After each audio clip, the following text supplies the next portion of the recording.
Þessar glærur núna eru í rauninni framhald af glærunum sem við skoðuðum áðan, glærubakka 2 og við kíkjum á hvað? 2-3 lönd. Byrjum á því að skoða Níl eða Egyptaland. Egyptar hafa byggt allt sitt á Níl allt frá því að forn Egyptar lærðu að nýta sér flóðin til áburðar.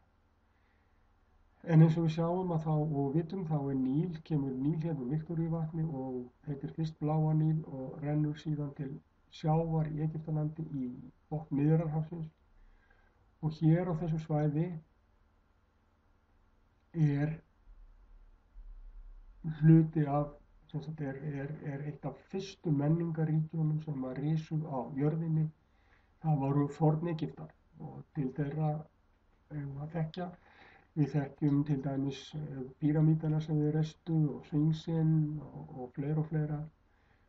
Þarna byrjuðu menn að búa í borgum og nota landbúnað. Þarna sem sagt er ein af vöggum mannkyns eða menningarinnar eins og við þekkjum hana í dag 3-4 þúsund ára gamalt. Við höfum bara búið hér á Íslandi í rúmlega 1000 ár, þannig að þetta er miklu eldra heldur en við þekkjum. Nú, Níl, hún bar með sér, hún flæddi alltaf reglulega, rigningin kom hérna, þá flæddi hún yfir bakka sinni hérna og eigum við bara ekki að segja drullan eða framburðurinn ár, flæddi hérna yfir allt og bar á, þannig að hér á flóðasvæðunum var mjög frjósamur jarðvegur. Nú, Egyptar ákváðu á 7. áratugnum að stífla Níl. Aswad-stíflan, hún stíflaði Níl og það var til þess að hér var til, fyrir ofan stífluna var til stórt uppistöðulón og það sem þeir ætluðu að græða á stíflunni var að þeir ætluðu að fá rafmagn, þeir ætluðu að fá meiri uppskeru fyrir neðan stífluna. Rafmagnið var til þess að þeir gátu aukið iðnaðarframleiðslu og samgöngur bötnuðu, það voru ekki þessi endalausu flóð sem að setja alltaf kaf, en þeir upplifðu líka ákveðna galla.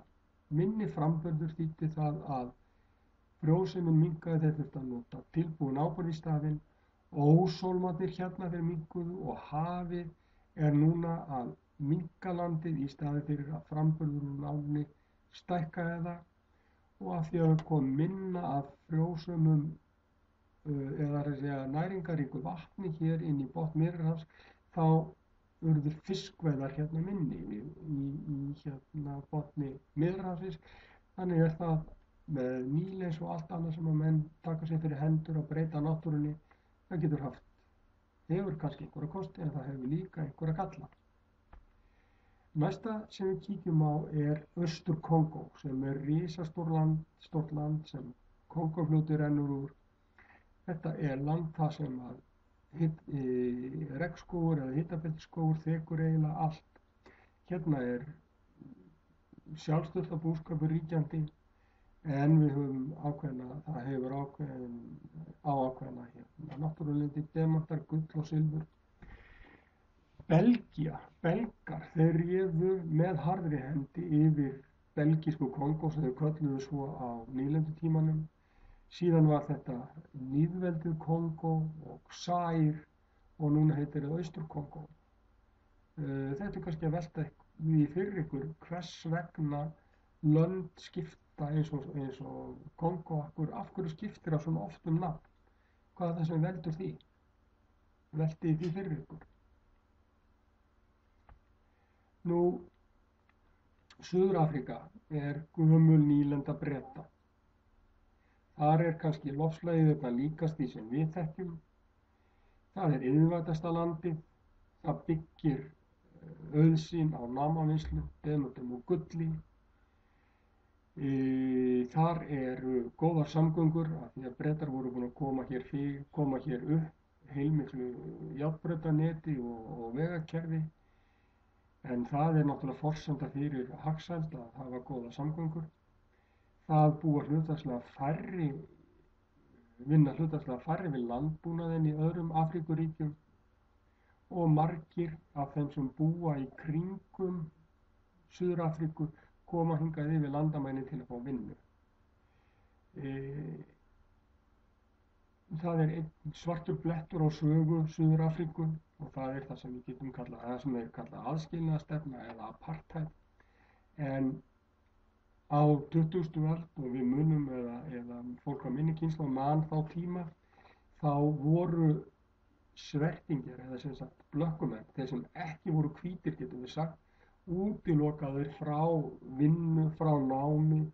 Þeir þurftu að ganga á sérstökum ekki, mátti ekki vera nýta almenningssamgöngur nema hluta til og þeir eru að nota sérstaka staði, þeir þurftu að ganga inn í opinberar byggingar í gegnum sérstaka dyr, hvítir menn gengu inn einar dyr og blökkumenn inn aðrar og þeir mátti ekki nota sömu lyfturnar og það var ýmislegt sem að hvítum leyfðist en svörtum ekki. Alnæmi hefur haft gríðarleg áhrif á Afríku, sérstaklega Afríku sunnan Sahara. Zimbabwe, Malaví hefur sjúkdómurinn breytt aldurssamsetningu þjóðanna. Ungt fólk deyr frá börnum sínum og eftir standa bara kannski börn og aldra fólk sem þarf að sinna þeim. Og þetta eitt af því sem þeim vandamálum sem að Afríkumenn að slást við núna, sérstaklega í sunnanverðri álfunni. Og nú skulum við kíkja á verkefnin sem fylgja þessum kafla og velja ykkur eitthvað metnaðarfullt valverkefni til þess að skrifa.